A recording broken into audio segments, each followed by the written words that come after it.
किसी बच्चे का सवाल है कि सर जब हम क्लास में पढ़ते हैं तो बहुत अच्छे से समझ आता है, लेकिन बाद में हमसे सवाल नहीं बनते, गलतियां होने लगती हैं। तो इसको आप यह मान के चलिए, इसमें दो बातें हैं, एक तो प्रैक्टिस का अभाव है और दूसरा कॉन्फिडेंस की कमी है।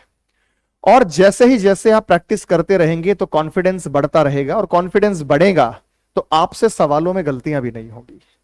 अक्सर ये ऑनलाइन या ऑफलाइन प्लेटफॉर्म में ऐसा होता है कि जब टीचर क्लास में करा रहा है तो बहुत अच्छा समझ आ रहा है, लेकिन घर पे जब करते हैं तो गलतियां हो जाती हैं। अच्छा, एक छोटा सा उदाहरण लो।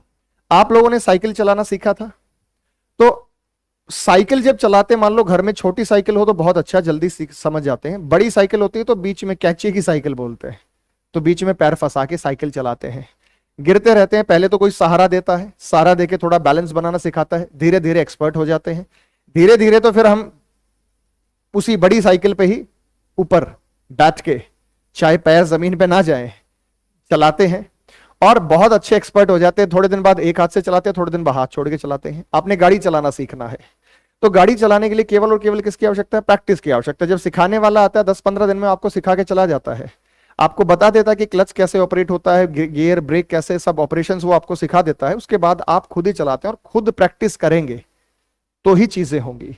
इसलिए पढ़ाई में भी आपको केवल और केवल प्रैक्टिस ही करनी है, क्योंकि अब आपका कोर्स लगभग कंप्लीट हो गया है। तो इसलिए practice makes a man perfect. और कहा भी गया है कि करत करत अभ्यास के जड़मती होत सुजान, रसरी आवत जात के सिल पर पड़त निशान। तो जब एक रस्सी के आने से पत्थर पर निशान पड़ सकता है, तो जड़मती भी यानी जड़ बुद्धि भी सुजान बुद्धिमान हो सकता है। तो मेहनत करते रहिए, और भगवान जो है ना, वो किसी की मेहनत को व्यर्थ नहीं जाने देते हैं।